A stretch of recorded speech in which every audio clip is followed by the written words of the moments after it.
downfall. Linda was never the good witch. Gossip and spreading rumors will be your downfall. She threw her into the dead ditch. Jealousy makes you lose everything, that's the cost. How about you just stay in the land of the lost? Besties with the witch of the west. Hate on us, but you're still obsessed. Getting you to be the big bad villain, babe, go get a psychoanalysis. Because I know I'm one in a million, but it's fine, I'll be your protagonist. You're talking too much, we can all hear your whispers. Calling us wicked is a little insulting. You gave them to her, but you can keep the rest with first thoughts. Your word goes, girl, but that's just disgusting. You can call me the bad witch, but I'm not the snitch. So tell me which is which? Which is which? Which is which is which?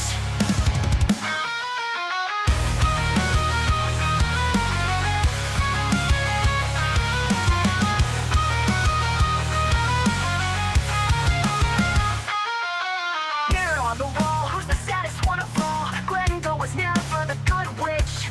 Gossip and spreading rumors will be your downfall. She threw her into the dead ditch. Jealousy makes you lose everything, that's the cost. How about you just stay in the land of the lost? Besties with the witch of the west. Hate on us, but you're still obsessed. Hating me to be the big bad villain, babe, go get a psychoanalysis. Because I know I'm one in a million, but it's fine, I'll be your protagonist. Este es un mensaje del pastor John MacArthur, traducido y predicado en español para el mundo de habla hispana. Ahora vamos de regreso al libro de Efesios, así que abra su Biblia en Efesios capítulo 4. Y usted sabe que realmente han pasado semanas y meses en los que hemos estado hablando del asunto de la unidad en la iglesia. Hemos estado hablando de la unidad porque de esto es de lo que Pablo sigue hablando en esta epístola una y otra vez. Y todavía estamos ahí e incluso después de esta mañana no terminaremos con este asunto que es tan importante. Espero que eso se lo pueda explicar yo a usted claramente. Y esta será nuestra cuarta mirada a este texto de Efesios 4, 1 al 6. Permítame leérselo. Yo pues, preso en el Señor, os ruego que andéis como es digno de la vocación con que fuisteis llamados, con toda humildad y mansedumbre, soportándoos con paciencia los unos a los otros en amor, solícitos en guardar la unidad del Espíritu en el vínculo de la paz. Un cuerpo y un espíritu, como fuisteis también llamados en una misma esperanza de vuestra vocación, un Señor, una fe, un bautismo, un Dios y Padre de todos, que está sobre todos y por todos y en todos. Esta es una porción profundamente significativa de la Escritura. Y el corazón de este texto está en el versículo 3, en donde el apóstol está llamando a que seamos solícitos en guardar la unidad del Espíritu en el vínculo de la paz. Y lo que hemos estado aprendiendo a lo largo de este estudio es que nuestro Señor quiere unidad en su iglesia. Unidad. De hecho, el versículo 3 realmente es la suma de esto, es el punto alto de este texto. Solícitos en guardar la unidad del Espíritu en el vínculo de la paz. Eso es importante para el apóstol Pablo. Pero lo que es más sorprendente es que Pablo recogió su importancia de Jesús mismo. La unidad de los creyentes, de lo cual Pablo obviamente escribe mucho y hemos visto todos esos pasajes en semanas pasadas, la unidad de los creyentes de la que otros escritores del Nuevo Testamento hablan y de la que escriben, básicamente todo es un reflejo de la oración de nuestro Señor en Juan 17. La unidad de los creyentes es crucial para nuestro Señor y crucial para la misión de la iglesia. Es la unidad de la iglesia que muestra el poder salvador. El Evangelio divino es demostrado de la manera más poderosa en la unidad de la iglesia. Esta unidad del Espíritu en el vínculo de la paz. No se tiene que decir que solo hacer esa afirmación probablemente produce en su mente la realidad de que ese no parece ser el hecho. Las iglesias parecen estar divididas llenas de fricción, conflicto, enemistad, separaciones, y usted tendría razón. El cristianismo, como una iglesia, nunca podrá ser definido como una iglesia. Está tan fragmentado. Este es un clamor muy lejano de lo que nuestro Señor deseaba y por lo que Él oró. Pero regresemos a esa oración, Juan 17. Y escuche lo que Él oró al Padre. Y Él ora por muchas cosas, pero Él la culmina hacia el final en el versículo 20. Él escribe esto, Juan, reflejando esta oración. Estas son las palabras de Jesús orando al Padre. No ruego solamente por estos, refiriéndose a estos discípulos que estaban con Él ahí esa noche, sino también por los que han de creer en mí por la palabra de ellos. Entonces, estoy orando no solo por los discípulos, sino por todas las personas en el futuro que van a creer en mí a través de la palabra de los apóstoles, lo cual esencialmente es el Nuevo Testamento. Entonces, Él está orando por todos los creyentes a lo largo de toda la historia que se van a volver creyentes debido a la doctrina apostólica contenida en las páginas del Nuevo Testamento. ¿Y cuál es su oración por todos ellos? Versículo 21. Para que todos sean uno. Y esta no es alguna unidad superficial. Esta no es alguna unidad organizacional. Este es el tipo de unidad que el Padre y el Hijo disfrutan. Así como tú, oh Padre, en mí y yo en ti, que también ellos sean uno en nosotros. Esta es una unión profunda de vida divina compartida. En el versículo 22 Él dice, la gloria que me diste, yo les he dado. El Padre y el Hijo tienen gloria compartida. Y esa gloria se nos ha dado de tal manera que literalmente somos participantes de la naturaleza divina. Es definida aún más en el versículo 23 como yo en ellos y tú en mí, para que sean perfectos en unidad. Esta es una unidad profunda de vida espiritual y eterna compartidas. Y esta es la petición de oración definitiva de nuestro Señor. Para todos los creyentes a lo largo de todas las edades, el versículo 20 dice, todos los que han de creer en mí por la palabra de los apóstoles, refiriéndose al Nuevo Testamento. ¿Y cuál es la oración? Versículo 21, para que todos sean uno. En el versículo 22, para que sean uno. ¿Por qué es esto? ¿Cuál es la importancia de esto? De regreso al versículo 21, para que el mundo crea que tú me enviaste. O versículo 23, para que el mundo conozca que tú me enviaste y que los has amado a ellos como también a mí me has amado. El meollo aquí es que la credibilidad del Evangelio está construida sobre la plataforma de la unidad de la Iglesia. El propósito de nuestra unidad es para que el mundo pueda creer el Evangelio. El testimonio individual son palabras en el viento si no es sustanciado por una iglesia viviente, transformada, con poder sobrenaturalmente infundido. Es la unidad de la iglesia, el poder de la iglesia, lo que establece la plataforma para el testimonio individual. Creo que todos nosotros hemos experimentado esto al tratar de darle a alguien el Evangelio, y ellos inmediatamente brincan a desacreditar a la iglesia.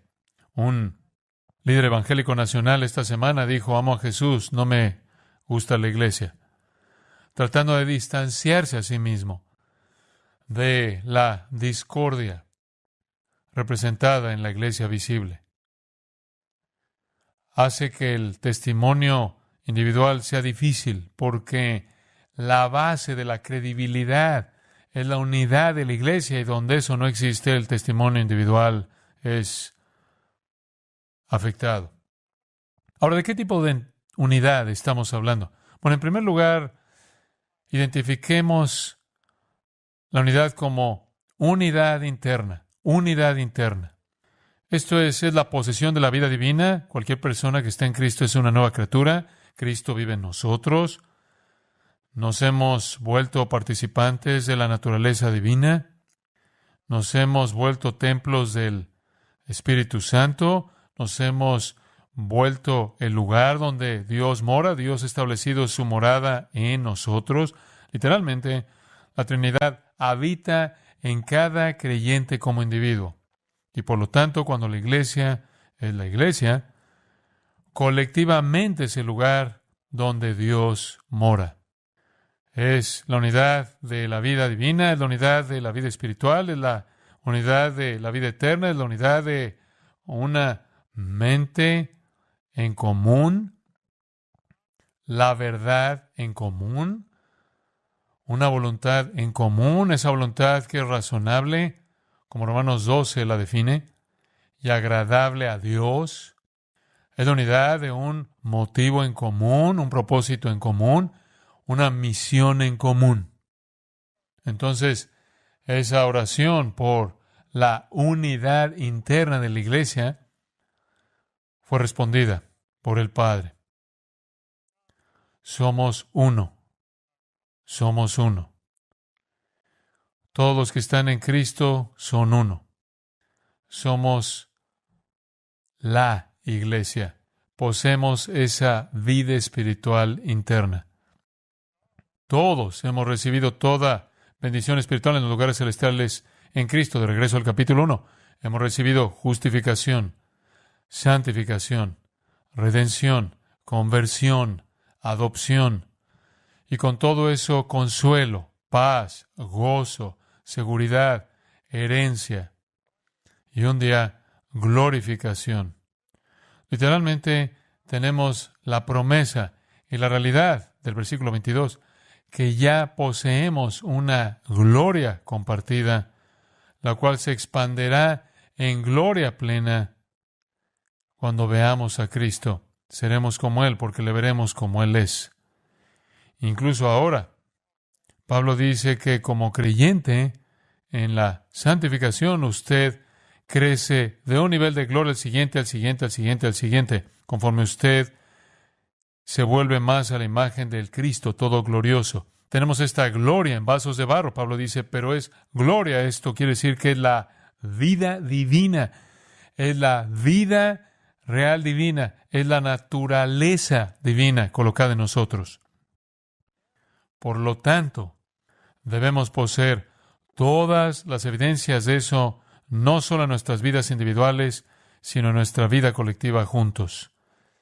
La vida interna de unidad con Dios por el Espíritu en Cristo debe proveer más gozo, más consuelo, más paz, más satisfacción, más tranquilidad, más amor que cualquier cosa y toda cosa que el mundo tiene que ofrecer.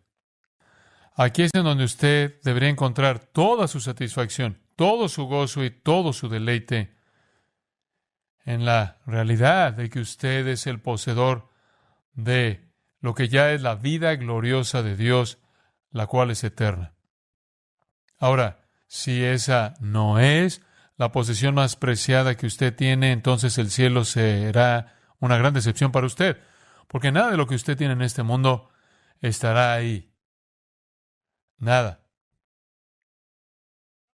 Si hay algo más importante en esta tierra que todo lo que es suyo en Cristo, el cielo lo va a decepcionar a usted.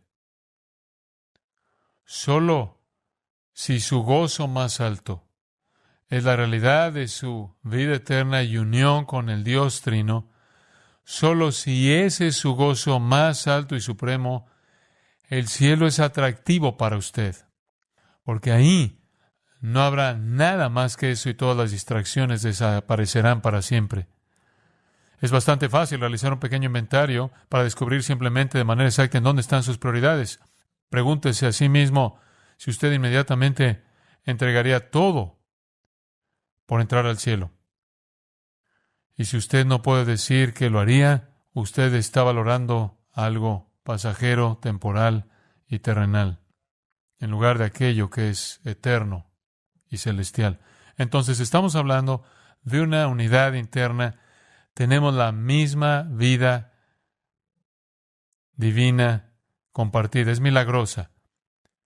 Todos la poseemos. Pero no solo es interna, porque el punto entero de esta unidad, de regreso en Juan 17:21, es para que el mundo crea que tú, el Padre, enviaste al Hijo. Versículo 23, que el mundo crea que el Padre envió al Hijo y que somos amados por Dios. Juan 3:16 dice: de tal manera amó Dios al mundo que ha dado a su Hijo unigénito para que todo aquel que en Él cree no se pierda, mas tenga vida eterna. Usted puede citar eso y decir que de tal manera amó Dios al mundo que envió a su Hijo. Usted puede leer Juan 13:1, habiendo amado a los suyos que estaban en el mundo, los amó hasta la perfección. Pero, ¿cómo demuestra usted el hecho de que el Padre envió a su Hijo porque lo amó usted tanto que Él quiso hacer de usted uno de sus propios hijos y darle a usted su vida eterna misma? ¿Cómo es que usted hace que eso sea creíble? Tiene que ser más que decir que es así. Tiene que ser demostrado que hay en la presencia de aquellos que son redimidos un gozo inexplicable, paz, satisfacción, tranquilidad, paciencia, amor, obediencia, que nunca podrían haber sido causados por alguna experiencia humana. Entonces, el Señor ora porque seamos uno internamente, lo somos, pero que también seamos uno externamente, porque esa es la base de nuestro testimonio. Así es como demostramos al mundo el poder transformador del Evangelio, la unidad colectiva de la Iglesia y el poder de su gozo unido y paz y amor hace que el testimonio individual sea creíble. Entonces, la pregunta que Pablo nos está trayendo de regreso a Efesios 4 es: ¿cómo hacemos que lo interno sea externo? ¿Cómo hacemos aquello que es invisible en términos de la vida de Dios visible? ¿Cómo vivimos para hacer que nuestro llamado divino sea visible? Y de eso está hablando Pablo aquí. Versículo 1. Hemos cubierto esto ya varias veces. Pablo dice: os ruego que andéis como es digno de la vocación con que fuisteis llamados. Axios es la palabra para digna, significa equivalente. Su vida debe demostrar su transformación. Debido a que usted tiene un llamado alto, santo, celestial, que lo ha sacado usted del reino de las tinieblas y lo ha metido en el reino del Hijo amado de Dios, que lo ha sacado usted de la muerte y lo ha colocado en la vida, debido a que usted ahora posee la vida de Dios, debe ser manifiesta, debe haber una equivalencia entre esa identidad, esa realidad espiritual interna y su vida externa. Entonces, ¿cómo tomamos aquello que es verdad de nosotros internamente y lo hacemos visible externamente? ¿Cómo se ve una vida digna? Bueno, pasamos del llamado a las características. Regresemos al versículo 2, las características de una vida digna. Con toda humildad y mansedumbre, soportándoos con paciencia los unos a los otros en amor.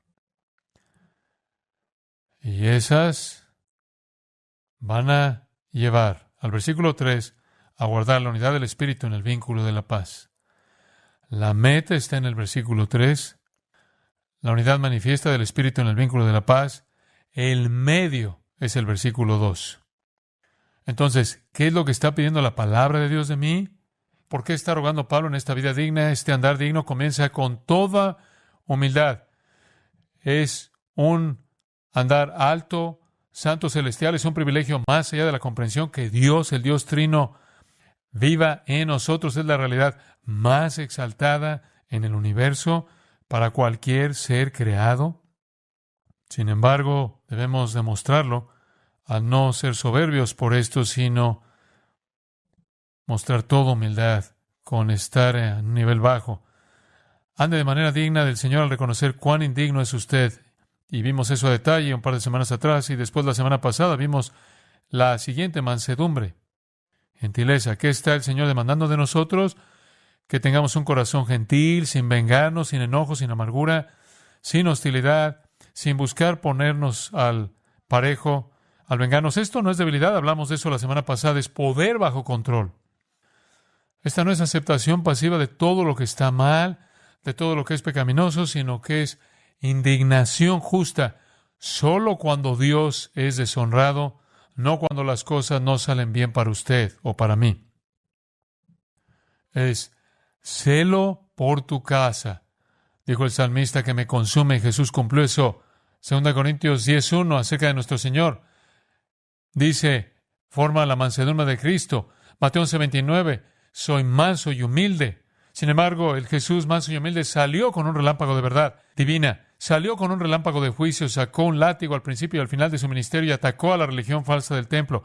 Pero él nunca se estaba defendiendo a sí mismo, él siempre estaba defendiendo el honor de su Padre. De hecho, Pedro dice en 1 de Pedro 2, usted recuerda a partir de la semana pasada que cuando maldecían a Cristo, él no respondía con maldición. Cuando lo atacaban a él, no atacaba para responder, sino que él se encomendaba a sí mismo a su Padre. Esta es la mansedumbre, la gentileza, que no se enoja, no se protege a sí misma, no afirma su postura, no se venga, no se amarga, no es hostil, no busca la venganza. Y una tercera virtud en el versículo 2, con paciencia, macrotumía, una palabra muy común en el Nuevo Testamento. Paciencia solo es eso. Paciencia es soportar en el problema, la prueba, la tentación, la privación. Es la capacidad de mantenerse fiel, gozoso, en paz, contento, sin importar lo que pase. Como Pablo dijo, he aprendido a contentarme en toda condición. Paciencia, permítame tan solo darle algunas maneras en qué pensar de ella. Es la actitud que nunca se da por All sudden, why are you moving along? Moving along without me. Without me. Without me. You seem to be doing just fine without me. You're smiling all of the time without me. Your world keeps spinning round and round without you. I'm sad and I'm scared, that's why I frown. Tonight is so cloudy. I see the raindrops in the sky. I'm trying to say howdy, but I don't even really know why. I try to reminisce on all the good times that we shared, but then I start to miss when you actually cared, when you cared about me. About me. Without me. Without me. You seem to be doing just fine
vencida en medio de las circunstancias negativas. Nunca.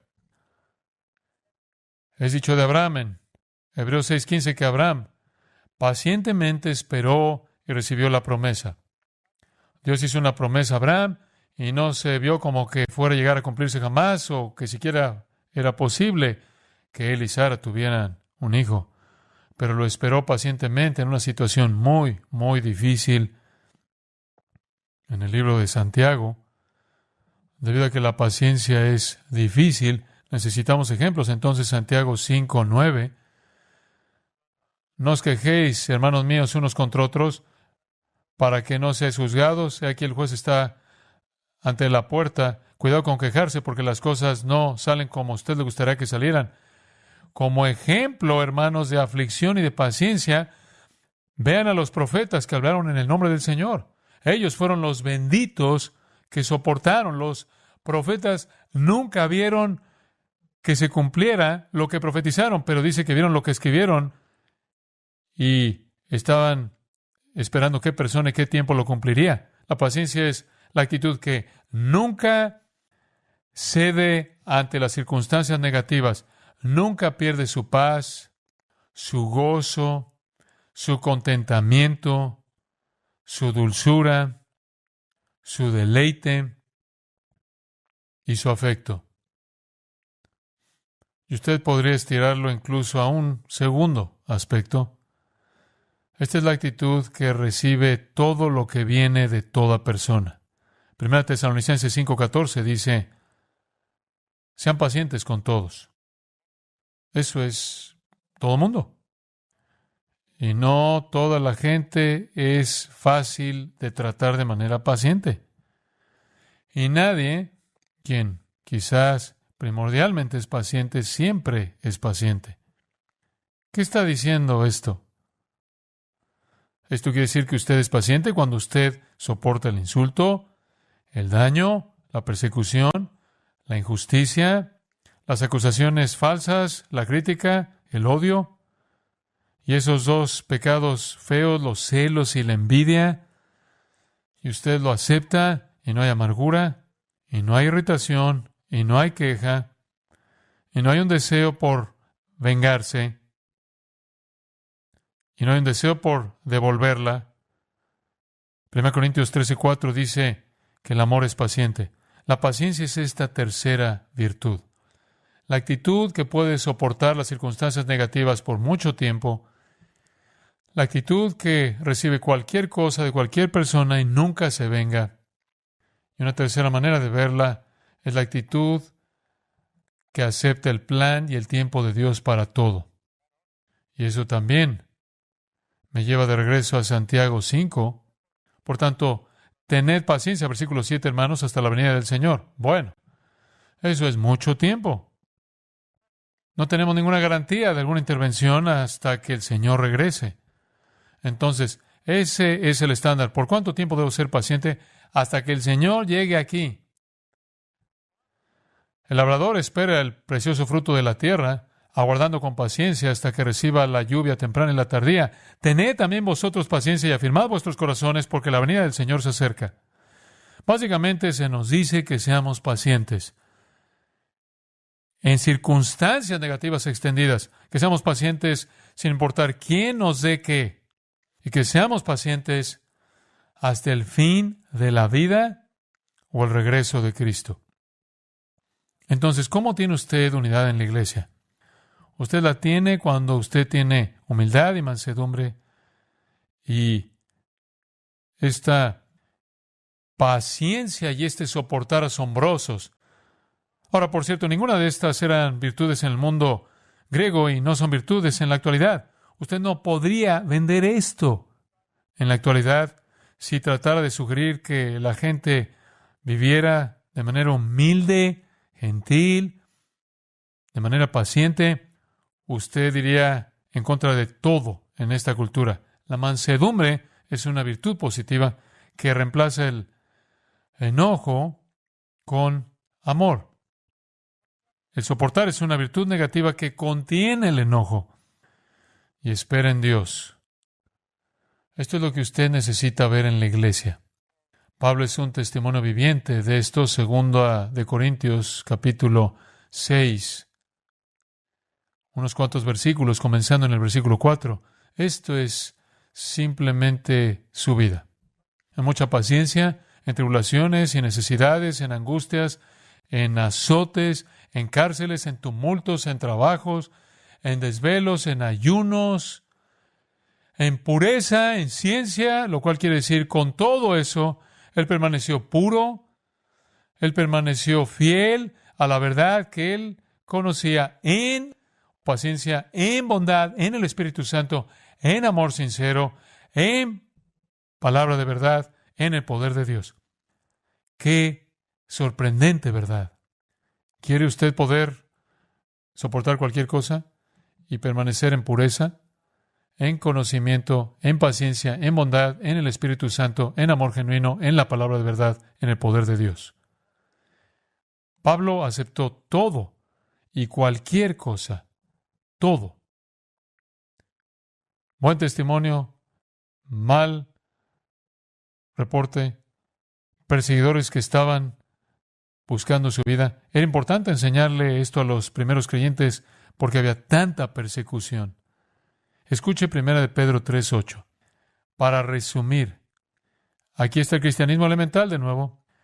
Finalmente, sed todos de un mismo sentir, compasivos, amándoos fraternalmente, misericordiosos, humildes, no devolviendo mal por mal ni maldición por maldición, sino por el contrario, bendiciendo, sabiendo que fuisteis llamados para que heredaseis bendición. Usted está dispuesto a heredar una bendición, quizás debería estar dispuesto a dar una, ¿verdad? Esto es la vida cristiana. Humildad, mansedumbre, paciencia. Y después hay una cuarta característica. Soportándoos con paciencia los unos a los otros en amor. Me gusta cómo lo dice una versión aquí. Soportando unos a otros en amor. Soportando algo. Cargando una persona en amor. Aunque sean hostiles. Aunque sean difíciles. Aunque sean un enemigo. Mateo 5, usted nunca es más como Dios, como cuando usted ama a su enemigo. Entonces, el camino a preservar la unidad del Espíritu en el vínculo de la paz es el camino de la humildad, gentileza, paciencia y amor que soporta. ¿Qué queremos decir con eso? Porque Pedro nos da un buen entendimiento de esto en 1 Pedro 4:8. Usted podrá ver muchos lugares, pero creo yo, es vívido. 1 Pedro 4:8. Ante todo. Ahora, esto es ante todo, de nuevo, estamos de regreso hablando de las prioridades de nuestra vida cristiana. Tened entre vosotros ferviente amor, porque el amor cubrirá multitud de pecados. Mantengan amor ferviente. Éctenes significa estirar un músculo lo más que puedes. En otras palabras, extienda amor lo más lejos que sea posible extenderlo. Al punto, dice Pedro, que cubre multitud de pecados. Aquí es en donde la unidad de la iglesia viene, de la humildad, la gentileza y de la paciencia. Y el amor que soporta, que se extiende a sí mismo, incluso hasta cubrir los pecados de la gente, incluso pecados contra nosotros. Escuche el amor definido en 1 Corintios 13. El amor es paciente, versículo 4, es benigno. El amor no tiene envidia, el amor no es jactancioso, no se envanece, no hace nada indebido, no busca lo suyo, no se irrita, no guarda rencor, no se goza de la injusticia, mas se goza de la verdad. Todo lo sufre, todo lo cree, todo lo espera, todo lo soporta. El amor nunca, ¿qué? Deja de ser. Este es un amor que soporta todo. Y cubre eso con silencio. El amor cubre. Eso es tomado de Proverbios 10:12. El odio despierta rencillas, pero el amor cubrirá todas las faltas.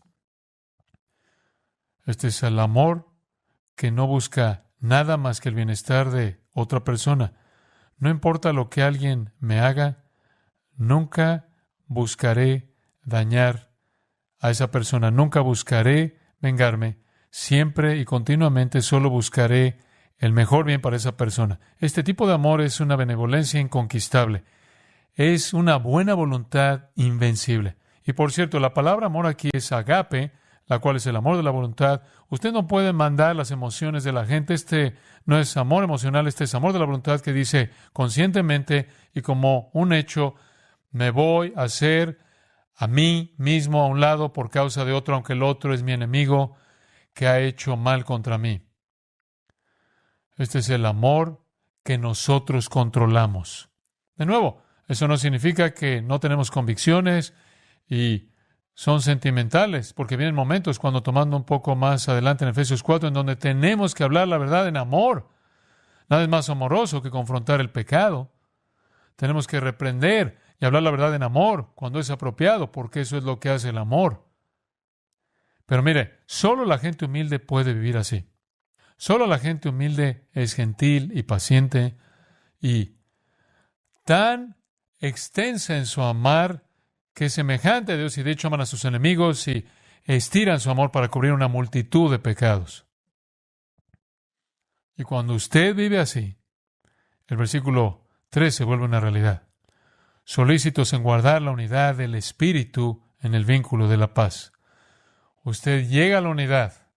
Usted no la crea, ha sido creada internamente, ¿verdad? Vimos eso por el Espíritu, pero usted llega a preservar eso. Y la se manifiesta cuando usted toma el camino de la humildad, gentileza, la paciencia y el amor que soporta. Esta es la diligencia que se requiere para preservar la unidad del Espíritu en el vínculo de la paz. Solícitos. Eso es. Espedazonte significa esforzarse. La usó Pablo para escribirle a Timoteo y a Tito. Procura. Haz todo esfuerzo, como la traduce otra versión, o 2 Timoteo 2:15, lo mismo. Haz todo esfuerzo por usar bien la palabra de verdad. Haz todo lo que sea posible en tu vida para preservar esta unidad del Espíritu en el vínculo de la paz mediante el camino que acabamos de presentar. Trabajar en la unidad es primordialmente trabajar no en alguien más, sino en su propia vida, ¿verdad? Trabajar en unidad significa humillarse a sí mismo. Usted la busca al estar preocupado por otro, no al estar preocupado por usted mismo. ¿Qué es el vínculo de la paz? Si vamos a preservar la unidad del Espíritu, esa es la unidad interna de la vida en común, en el vínculo de la paz.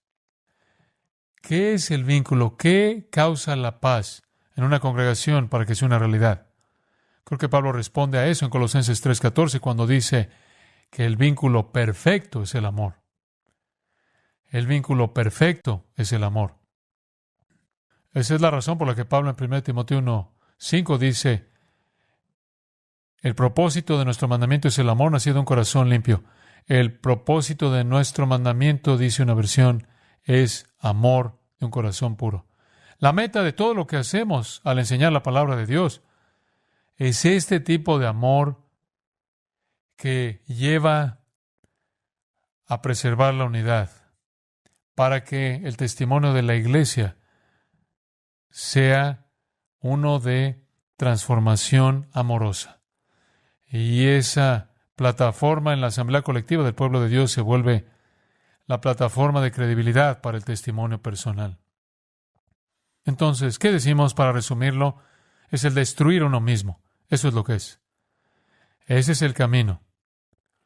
Mientras que nosotros estemos en el centro, mientras que los sentimientos de usted, los deseos de usted, sus derechos, sus privilegios, su prestigio, su lugar, sus preocupaciones sean la preocupación primordial, nunca veremos este tipo de unidad. Y si no lo hacemos, habremos negado la esencia misma de la fe cristiana. Porque la fe cristiana tiene que ver en todo con la unidad, y eso me lleva a unos cuantos comentarios acerca de los versículos 4 al 6. Vimos el llamado a la vida digna en el versículo 1, las características de la vida digna en el 2 y el 3. Aquí está el credo. El credo. Esto es magnífico, versículo 4. Hay un cuerpo y un espíritu. Como fuisteis llamados en una misma esperanza de vuestra vocación, un Señor, una fe, un bautismo, un Dios y Padre de todos, el cual es sobre todos y por todos y en todos. Esto es sorprendente, absolutamente sorprendente. En mi mente, esta es la declaración singular más grande acerca de la exclusividad de la fe cristiana que se encuentra en cualquier lugar de las páginas de la Escritura. Hay un cuerpo, esa es la iglesia. Solo hay una iglesia. Sé que la gente dice, tenemos distintivos denominacionales. Bueno, deshágase de ellos. Solo hay una iglesia. Y hay un espíritu. Y hay una esperanza eterna. Hay un Señor, una fe, un bautismo y un Dios y Padre. Eso es tan estrecho como puede ser. Esa es la exclusividad de la verdad bíblica. Esa es la exclusividad del cristianismo. Solo hay una iglesia, un cuerpo. No muchas iglesias, no muchas religiones aceptables. Solo una. Solo hay un espíritu. El Espíritu Santo. Todos los demás espíritus son demoníacos. Espíritus falsos. Solo hay un espíritu. Solo hay una esperanza de su llamado. Eso quiere decir una esperanza celestial. Un llamado eterno. Una elección que estableció ese llamado eterno. Y después solo hay un Señor. Solo uno. No más de uno. Solo uno. Y después solo hay una fe, y esa es la fe objetiva en común, la fe que ha sido dada una vez y para siempre a los santos, el contenido del Evangelio. Es llamada por Judas la Santísima Fe. Solo hay un bautismo. Eso quiere decir que solo hay una unión con Cristo en su muerte y resurrección. Eso trae salvación y vida eterna. Y solo hay un Dios, no muchos, solo uno. Esta es la más odiada de todas las verdades cristianas, que solo hay uno y cualquier otra cosa es un invento del infierno. Es una mentira. Reitero lo que dije hace unos meses atrás, que sacudió al Internet. No estoy a favor de la libertad de la religión. Estoy a favor de predicar la única religión verdadera y exhibir a las demás como inventos del infierno. Y si usted está buscando un lugar en donde ve la exclusividad del cristianismo presentada, está aquí en las 7 repeticiones de la palabra una. Ahí está. Es una evidencia triste de la ignorancia doctrinal de la iglesia, que es tan diversa doctrinalmente. Eso no es algo bueno, porque solo hay una doctrina verdadera. Y solo para recordarle lo que es obvio, nuestra unidad visible está construida sobre la doctrina. Habiendo dicho todo lo que él dijo acerca de las virtudes en el 2 y el 3, él regresa al cimiento de todo eso. De regreso a Dios y a sus propósitos, versículo 4, y se relaciona al Espíritu Santo, y versículo 5 se relaciona al Señor, el Hijo, el versículo 6, Dios Padre. Esta teología trinitaria con sus elementos en singularidad expresa la exclusividad total y absoluta de la fe cristiana. Entonces tenemos que tener doctrina sana, tenemos que tener el credo correcto para saber cómo vivir el tipo correcto de vida. Puedes ir más de ese credo la próxima vez. El andar digno entonces es la preservación de la unidad del Espíritu en el vínculo de la paz. Va a aparecer como una realidad manifiesta en esas iglesias donde la gente es marcada por humildad, mansedumbre, paciencia y amor. Esa es la oración por nuestra iglesia, siempre lo ha sido. Y en donde esa unidad es mostrada, el mundo puede ver que el Padre nos amó y envió a su Hijo para salvarnos, y esa es la única explicación del por qué somos lo que somos. Inclinémonos en oración. Literalmente estamos abrumados, Padre nuestro, porque tú nos has buscado, nos has buscado, nos has buscado, nos has buscado, nos has buscado.